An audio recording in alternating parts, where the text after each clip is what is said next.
पुण्यातील कल्याणी नगर येथील hit and run प्रकरण सध्या राज्यात नाही तर देशभरात गाजत असून या घटनेबाबत सर्वत्र निषेध व्यक्त केला जातोय। या प्रकरणावर पुण्यात विविध संघटना आणि राजकीय पक्षांनी आंदोलनाचे हत्यार उपसले असून काल या घटनेचा निषेध करण्यासाठी शिवसेना ठाकरे गटाकडून मशाल मोर्चा आणि ठिय्या आंदोलन करण्यात आलं। यावेळी आंदोलकांनी गुन्हेगारांना पाठीशी घालणाऱ्या पोलिसांविरुद्ध जोरदार घोषणाबाजी केली, तर अकार्यक्षम गृहमंत्री फडणवीस राजीनामा द्या अशी मागणी ही यावेळी करण्यात आली आहे। गृहमंत्र्यांनी पुण्यात येऊन 2च पबवर कारवाई केली, बाकीच्या पबवर कारवाई करणार का असा प्रश्न यावेळी शिवसेना ठाकरे गटाचे शहराध्यक्ष संजय मोरे यांनी उपस्थित केलाय। या पोलीस स्टेशनच्या हद्दीमध्ये फक्त 2च पब आहेत का की ज्या ठिकाणी वेदांत अग्रवाल अल्पवयीन मुलगा म्हणून त्यांनी प्रवेश केला?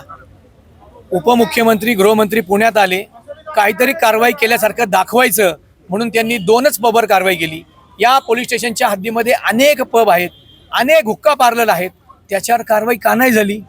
अनेक सरकारमधल्या आजी माजी लोकप्रतिनिधींचे पब या ठिकाणी आहेत, त्या पब मालकांना जागा या लोकप्रतिनिधींची आहे, त्याच्यावर कारवाई का नाही झाली? एका सामान्य लोकप्रतिनिधीच्या पबवर हॉटेलवरच कारवाई महानगरपालिकेने केली। एक उपमुख्यमंत्री म्हणतात याच्यावर कारवाई करू नका, एक उपमुख्यमंत्री म्हणतात याच्यावर कारवाई करा। एकाच सरकारमधल्या 2 उपमुख्यमंत्र्यांची भूमिका वेगळी का? सरकार 2 चालली आहेत का? या महाराष्ट्रामध्ये 2 गृहमंत्री आहेत का? 2 पालकमंत्री आहेत का?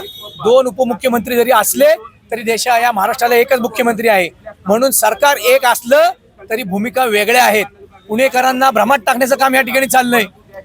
निवडून यायचं लोकांच्या जीवावर आणि त्याच लोकांच्या लेकरांना या पब मध्ये आकृष्ट करायचं, त्यांना आमिष दाखवायची, त्यांना ड्रग्ज घेण्यामध्ये प्रवृत्त करायचं आणि आपली तुंबडी भरायची। ही तुंबडी आता 4 तारखेपर्यंत चालू देणार नाही।